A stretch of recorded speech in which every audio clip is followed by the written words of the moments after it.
This is College Matters from the Chronicle. And that's, in fact, mammalian, that, power is correlated with the freedom to express yourself sexually. Mammalian? Oh, yeah. Oh, it's a law of mammalian species, and we are a mammal.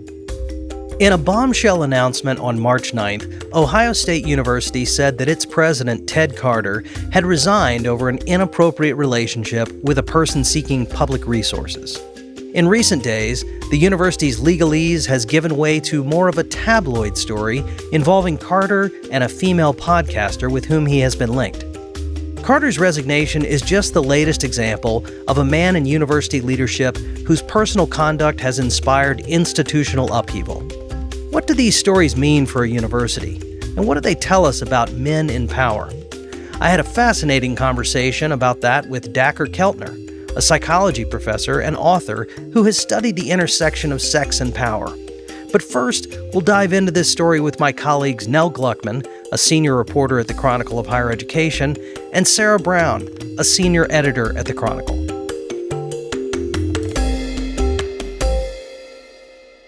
Nell, Sarah, welcome back to College Matters. Thank you, Jack. Good to be here. Well, Nell, let me start with you because you've been doing some reporting on this story. What exactly happened? It's a little convoluted. Yeah, so what we know is that Ted Carter, the president of Ohio State University, resigned abruptly on March 7th. We learned about his resignation 2 days later, on March 9th, when OSU made this public. The university's statement went on to say that Carter had had an inappropriate relationship with a person who was seeking public resources for her personal business. Some reporting later in the Columbus Dispatch described Carter's relationship as romantic. So this was a sudden end to a major college presidency, so it sent shockwaves across higher education. The details, I think, are murky, but there are two things going on here. The specter of a romantic relationship between the president and someone other than his wife, which optically might be bad for the university. And then there's this other piece, which has to do with public resources. Was the other woman involved somehow getting university money or state money? That seems to be where this investigation is headed. Like you said, the university is conducting an investigation. They haven't said much about it yet, but they have confirmed that this business, which is called Vet Earn USA, they made a filing with the state of Ohio late last year, and that is part of the investigation. What else we know is that the business is run by somebody named Chrysanthi Velachos, who hosted a podcast meant for veterans. Carter had appeared on this podcast a few times at least. The podcast had a contract with OSU. It's a little complicated, but it seems that this woman was hosting a podcast. Carter appeared on the podcast. The podcast had a relationship with OSU. It appears like a conflict of interest. Yeah, that's what I'm trying to get to. Some extraneous involvement with her, and she has business that she's trying to stir up with the university. Tell us a little bit about Ted Carter, though. Sarah, you know a little bit about this.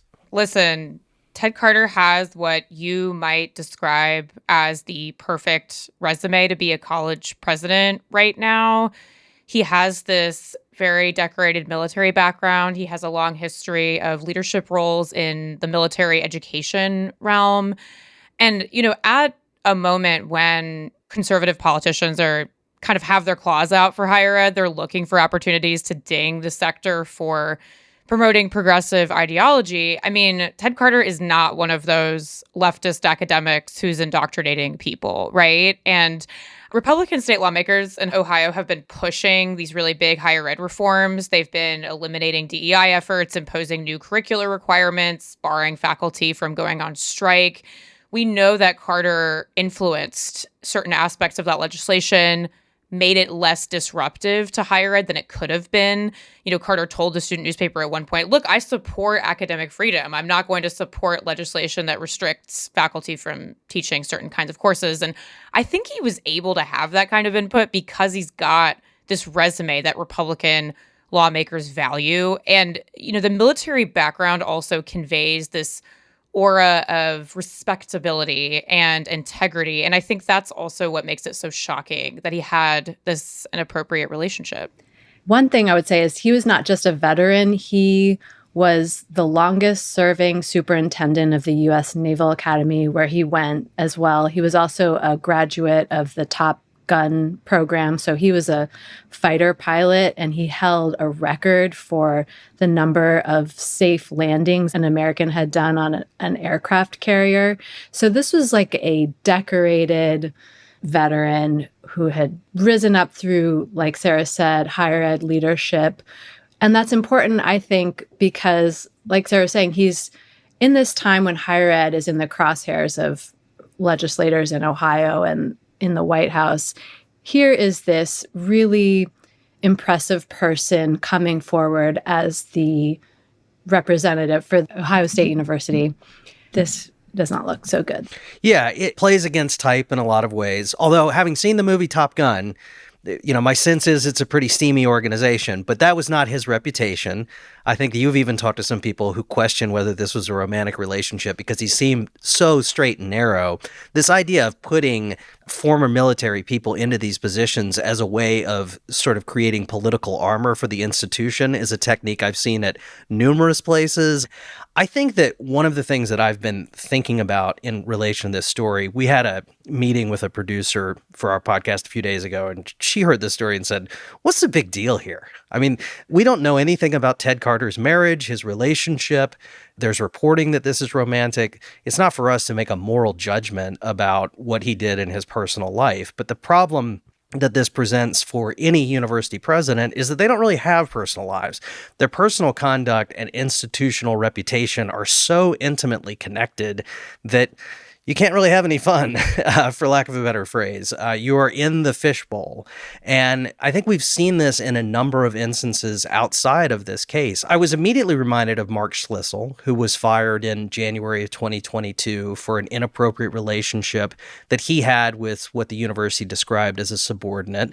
Now, Schlissel got into a lot of trouble in part because the board decided to release all of these emails that he had sent to this subordinate that were very flirty. Some of them were quite memorable. At one point, he describes wanting to lure the woman with a knish.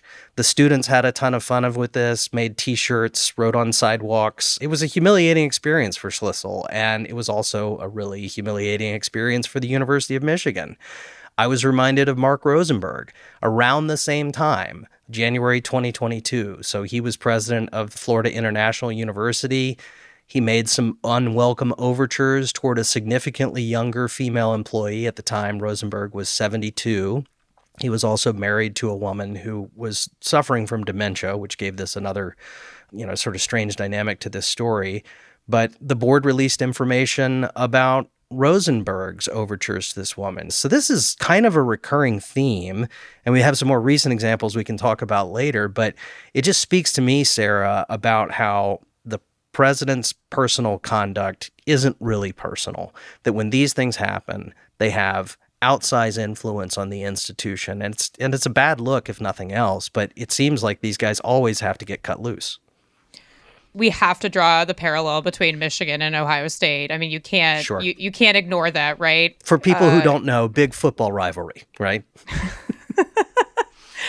I think one other thing I want to mention about Ted Carter is that he was kind of putting himself on the map as a college president. At one point, he said he was going to make Ohio State this national model. We're going to do AI transformation. We're going to invest $100 million to hire star faculty. We're going to scale up all these scholarship programs. We're going to make tuition free in some cases. He was giving a lot of interviews to national media like CBS and USA Today and Politico. And so, at this moment when higher ed has been kind of taking a lot of heat, kind of reeling, it seemed like Ted Carter saw an opportunity to be one of those thought leader types who is helping shape the discourse and perhaps even shield higher ed from some of the worst attacks. So it's sort of interesting to think about the persona that he was,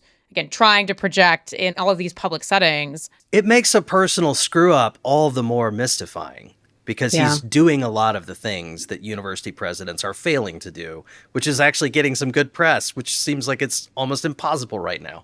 Yeah, I think another point is just that this is Ohio State University. This is not just any college in the US. This is one of the largest, most sprawling campuses in the country, which you mentioned the football program, Jack. It has the biggest football program in the country. It is a national brand. And you had Ted Carter really out there trying to make Ohio State appear in the national conversation about research and the role of higher ed in society right now. And like you said, that makes this a more significant screw up. Right. And I mean, I think Ohio State just occupies a particularly large presence in the national conversation about higher education. I mean, we talk often about Harvard, Stanford, whatever, all these elite schools, the Ivy League, they get all the attention. Ohio State, for probably different reasons, is absolutely in that conversation. And so part of what makes this such a big story is that it is at this institution that is really a cultural force in higher education, in the national discourse generally, right? I mean, I think you think about Ohio State, it's kind of like that's what college is, right? Like if you think about what the popular conception of what college is, it's, football, frat parties, and that's what you have at Ohio State, right? Yeah, absolutely. And I think that immediately makes it a national story, not only because there's prurient interest in what happened here, and we should talk a little bit about that. So in addition to all this coverage in the Wall Street Journal and the Politicos, etc., now we have the New York Post that is suddenly very interested in the presidency of Ted Carter. Not what you want.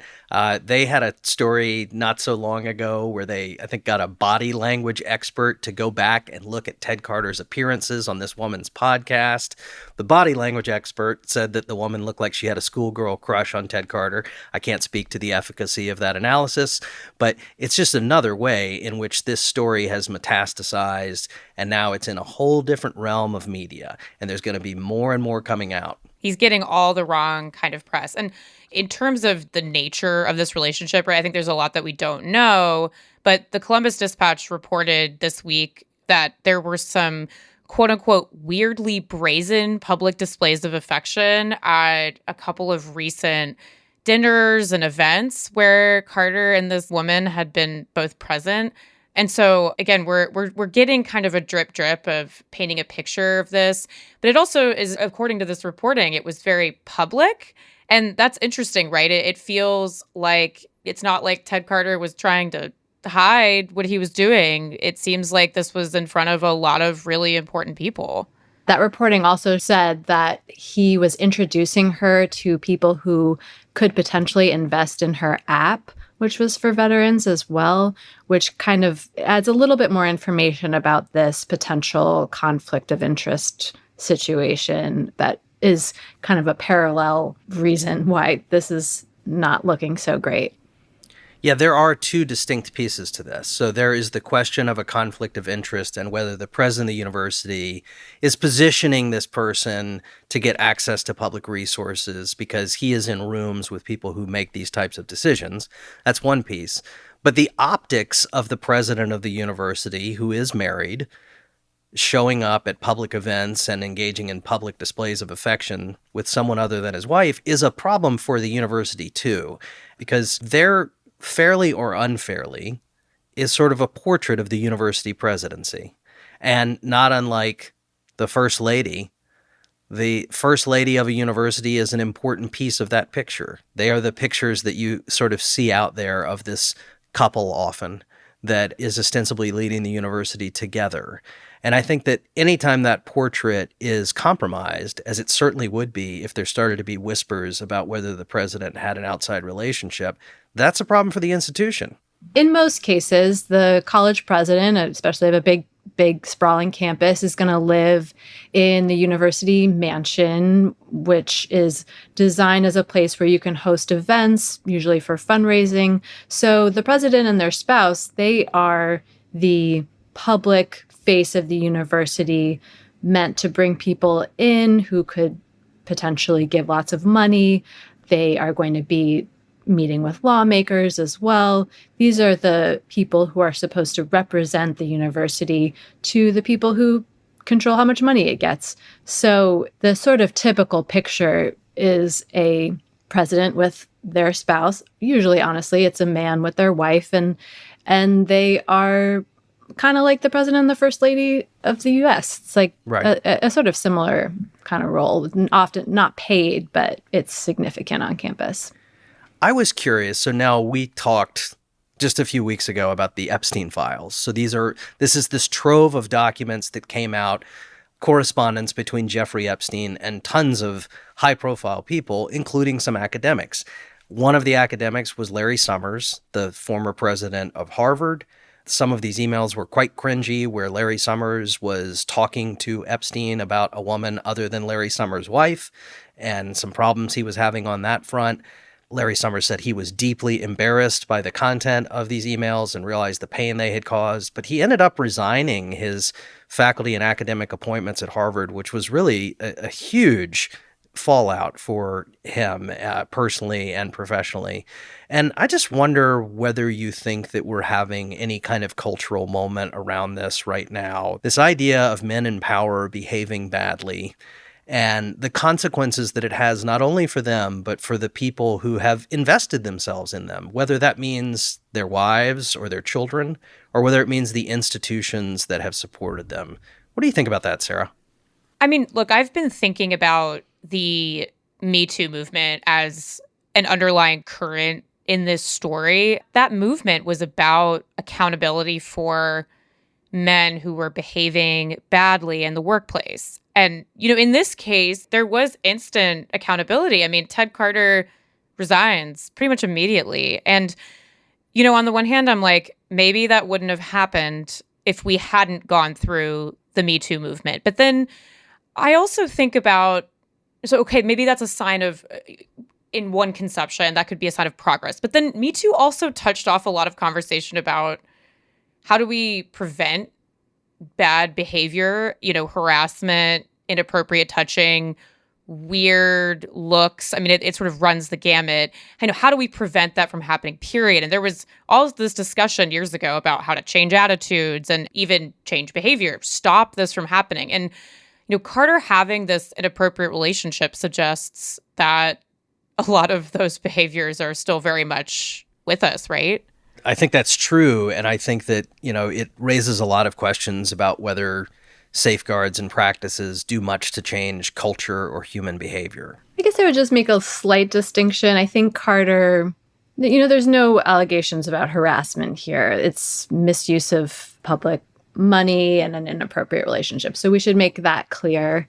But, you'd think, given the reckoning that we had a few years ago, someone really might think twice about compromising this incredibly significant, high profile and public position for a relationship. So maybe that message hasn't gotten through to everyone.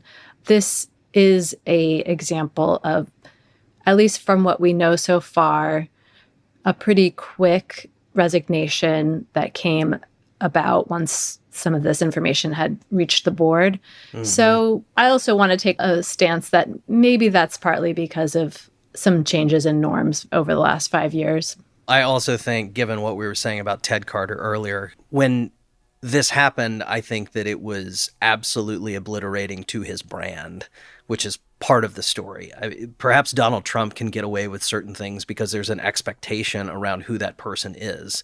This does not at all suit the Ted Carter brand or the Ohio State University brand. And I think people hold college presidents to a different standard than they do CEOs of tech companies or hedge fund managers. But I was curious to talk to people in the academy who research how are organizations affected when the person at the head of that organization is in a relationship with somebody either in the organization or has an extramarital affair. And big shock, there are people that study this.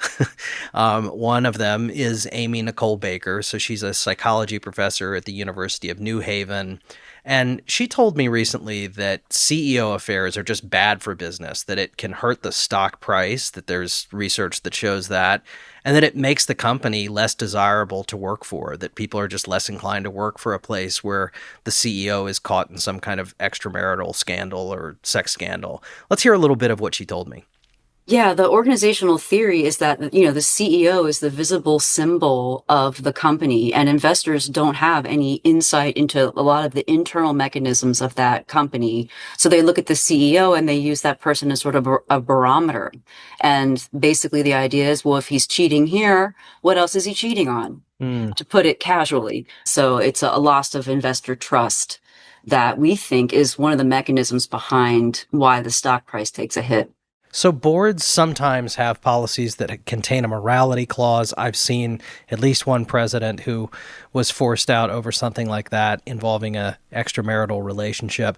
But there's also a concern about whether an outside relationship might present some sort of conflict of interest. So does the president's paramour have an inside track on university business, for example?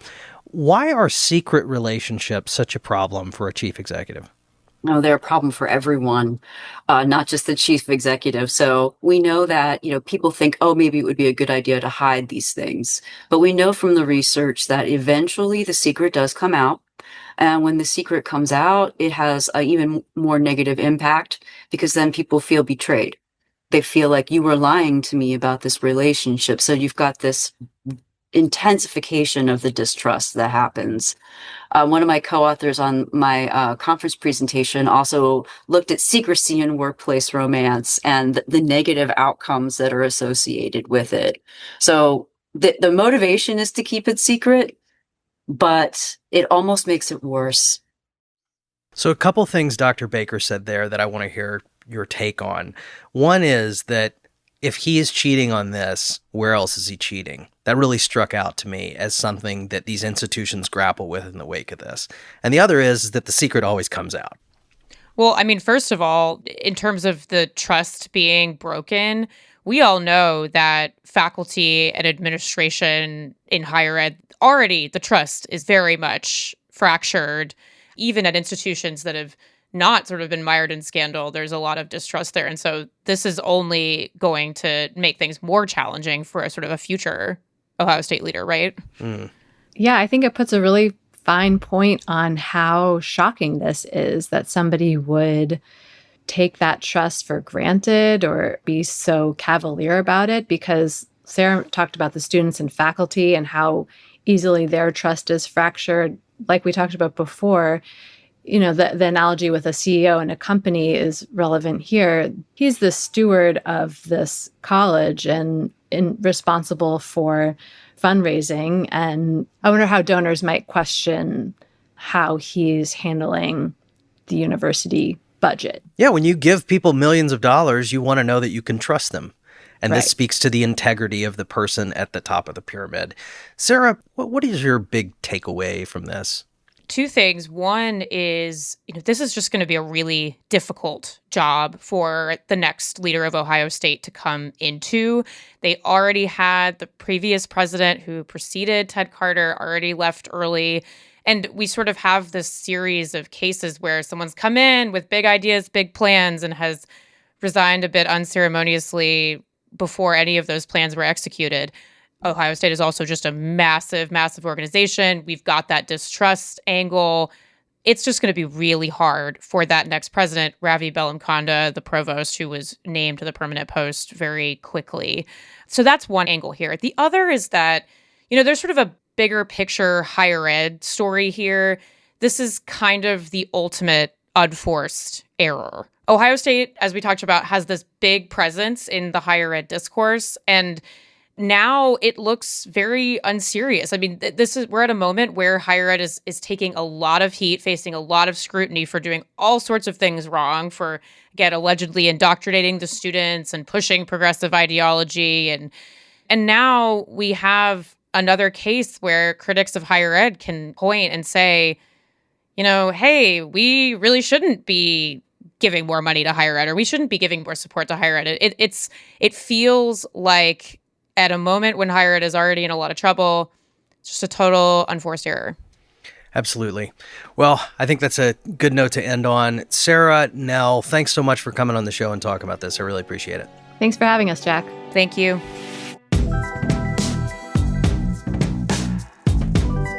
Like so many things in higher education, this is a story about power, how it's wielded, how it's abused, and how it's lost. So I wanted to talk with someone who knows a lot about those things. After the break, we'll hear from Dacher Keltner, a psychology professor at the University of California at Berkeley, and author of The Power Paradox: How We Gain and Lose Influence.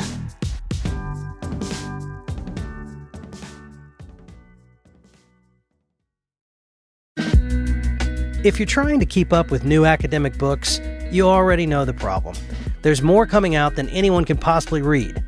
That's why New Books Network is the best resource for scholars and deep readers to keep up with new research and writing in their field.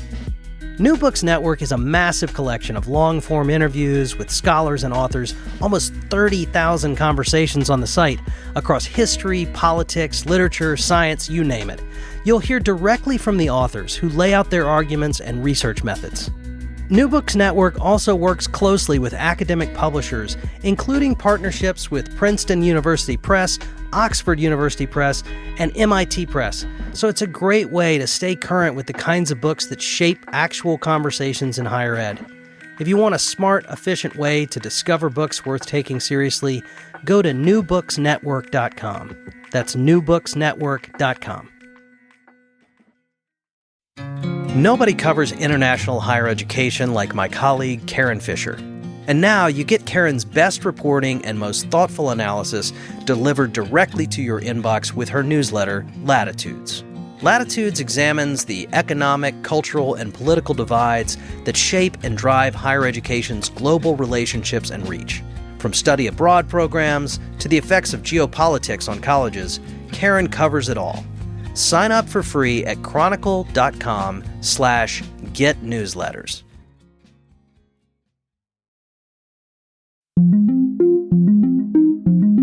Dacher Keltner, you're a psychology professor at Berkeley, and you've written a lot about how power works and how it affects people.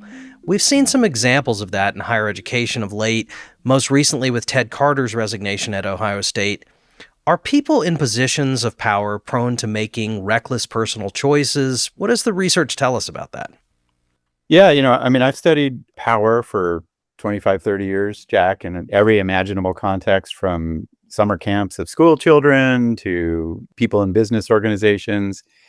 And what we find, and it's now been replicated in a meta-analysis, which we take very seriously in social sciences, is that once we have power and it's not checked by accountability or reputational concerns or transparency or ethical guidelines, we're very vulnerable to abusing our power, in particular, to impulsive behavior that is usually self-serving.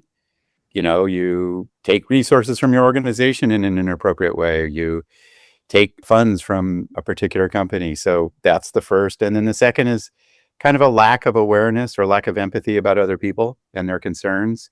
And I would say those are as firm of laws of human behavior as you might imagine, that once we're in power, we are vulnerable to these kind of mistakes and abuses. So the cliche that power corrupts and absolute power corrupts absolutely, do you find that is actually supported by analysis that you've done? It is. For the most part, if you look at, if I'm randomly assigned in a social psychology experiment to a position of power over other people, right? Take any human being and you give them power, they are more likely to flirt inappropriately and touch people inappropriately and use resources inappropriately and take resources from other people, even candy from school children. They are more likely to swear and to, be rude in workplaces. So it's pretty robust, and that is corrupting in some sense of the better angels of human nature. There are studies that show, and this is by my colleague Serena Chan, maybe the more truthful ways to think that power releases our tendencies. So if you take a really kind person and give them power, they become more altruistic. But for the most part, it tends to make us impulsive and too self-serving for the requirements of leadership. Interesting. Well, I have been writing and thinking about college leadership for a long time, about 20 years. And one of the things that I notice about college presidents is a lot of them enter this position not accustomed to being fawned over. If you worked your way up from chair to dean to provost, you have power, but not the same type of power. You're not in rooms with wealthy trustees who might be famous. You're not sitting in the skybox next to a powerful person. So this transition from being kind of worker bee to the boss can be quite sudden. I wonder if you think people respond to that type of change in a particular way. Yeah, I think you're onto something really fundamental that a lot of people don't appreciate, right? Which is that universities are very prone to power dynamics. When you're a young faculty member or a professor moving up the ranks or a dean of a college, et cetera. And there's a lot of power dynamics, but it tends to be within academics, right? It's about more limited resources, if you will, and, ideas and scholarship and so forth. And then when you run a university, you enter into a different kind of marketplace where you're dealing with very wealthy people who love giving money to universities, often for self-serving interests, right? Maybe their kid will get into the college or university. You're dealing with well-known people who love being on university boards. I mean, it almost becomes much more corporate in its dynamics, with money at stake, real money, tens of millions of dollars, hundreds of millions of dollars in gifts, fame, privilege, entitlement. And that's really a different game that enters into the power dynamics.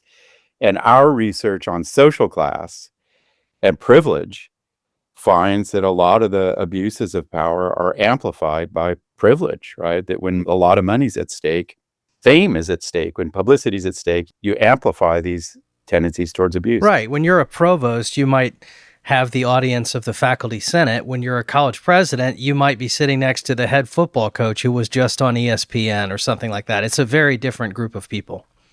Oh, it's a whole different world. There are movie stars who affiliate with a lot of the universities. There are rock stars, there are famous people, and donors like Epstein, frankly, had a big sway over a lot of stuff that was going on at Harvard and MIT. So it's a different game. And you're right. We in academics tend to begin with narrow forms of scholarship, and then it broadens out. And maybe if we're lucky, someone reads a paper of ours. Maybe if we're really lucky, the New York Times will report on it. That's about it. Right. And then when you run a university, it's a whole different game. You're dealing with Hollywood and hedge funds and the military, and politics. Right. So it's a serious thing. It's a serious shift. I don't want to make huge generalizations here, but I'm talking to you in part because of Ted Carter's resignation from Ohio State. But I immediately was thinking of other cases like Mark Schlissel, who had been the president of the University of Michigan, had an inappropriate relationship with someone who was described as a subordinate. Various embarrassing emails were published by the board that showed those flirtations. There's often a sexual component to these downfalls. And I wonder if you think that that is more of a problem in an academic setting than in a corporate one, or am I overthinking that? Well, I don't know what the data are with respect to that comparison.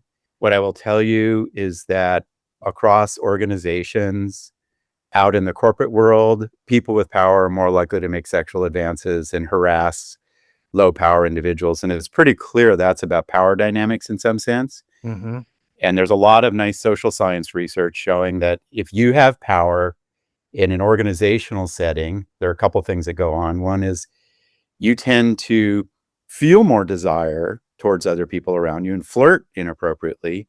And very importantly, and this is both subtle, important, and funny, which is if you have power, you overestimate how attracted people are to you.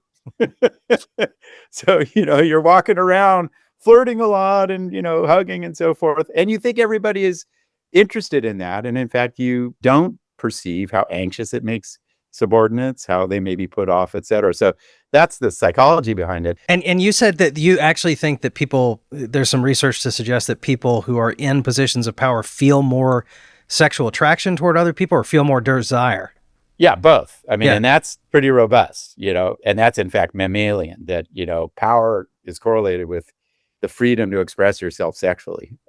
Mammalian? Yeah, oh yeah. Oh, it's a law of mammalian species, and we are a mammal. Uh-huh. But I love the other finding, which is, low power people feel really anxious in these situations, and they are not necessarily attracted to the person that's coming on to them. But the high power person, as a result of feeling power, overestimates how attracted that person is to them. They're like, oh, she loves my jokes and she laughs at me, and I could put my arm around her, et cetera. So we have a recipe for trouble like sexual harassment. Is it more prevalent in corporations or universities? I don't know. I do believe universities, thanks to the Me Too movement, have done good work on sexual harassment. And so today, I suspect it's lower in prevalence than it was in universities 30 or 40 years ago. But I don't know about universities versus corporations. Well, I've just noticed in the past few months, we've had a few of these stories. So we had Larry Summers, the former Harvard president. He resigned from the faculty over emails he'd exchanged with Jeffrey Epstein. Sharon Moore, not a college president, but was head football coach at the University of Michigan. He was fired over a relationship he had with a female staff member. And then this Ted Carter case, in journalism, they say three's a trend. I could name you a few other ones that would go back a couple of years, but do you see anything about the cultural moment we're in terms of the reaction to these, the accumulation of them? Yeah, I worry. I believe the Me Too movement was really important. And I was involved both in conversations about it and also working with certain organizations on principles to avoid sexual harassment. And it's very sensible, right? There are clear definitions of the behaviors that can lead to feelings of being harassed sexually. There are clear ways to report it. There are clear principles to make somebody at ease psychologically about it.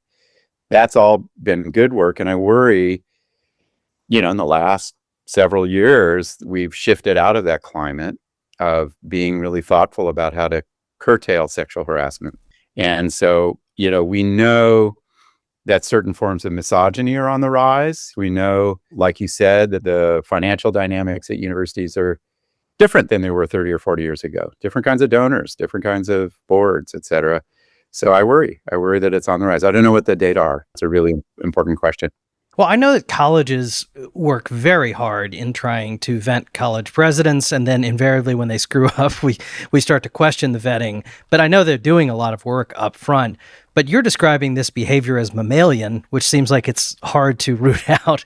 Are we doomed to having leaders in these positions who are these lecherous lizard brains that think everyone wants them? Or is there a way to select people who might approach this job differently?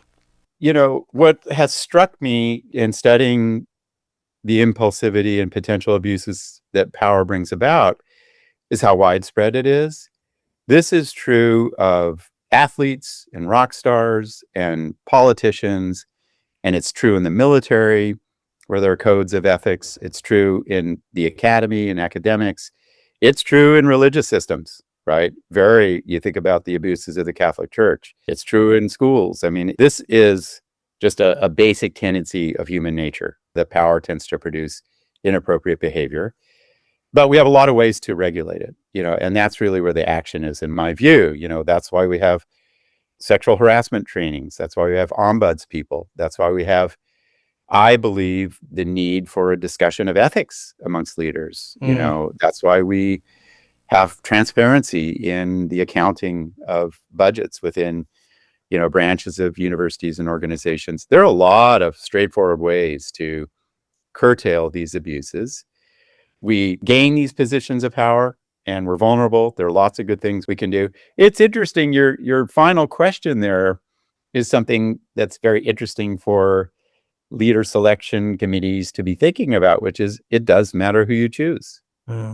And if you choose somebody who tends to be more collaborative and kind and empathetic, we find in our research they actually they lead in a way that's kind and empathetic and sensitive to subordinates' concerns. So I think we should be thinking about who we choose as a very important principle, right? That it may be more important to choose a leader of a university who has a history of leading organizations that are trusting and collaborative and not marred by ethical downfalls than somebody who is the prolific fundraiser or whatever the case may be. I think it's an important point. Certainly something for search firms to think about. Dr. Keltner, thank you so much for coming on the show. I really appreciate it. You're welcome, Jack. It's a really, really good question. Thanks for raising it.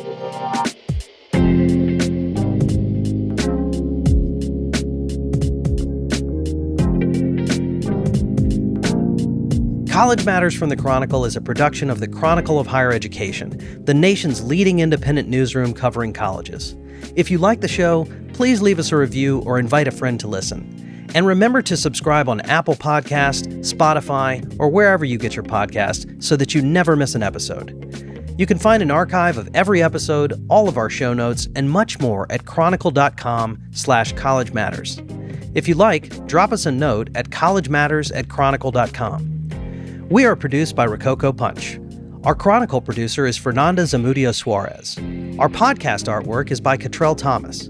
Special thanks to our colleagues Brock Reed, Sarah Brown, Carmen Mendoza, Ron Coddington, Joshua Hatch, and all of the people at the Chronicle who make this show possible. I'm Jack Stripling. Thanks for listening.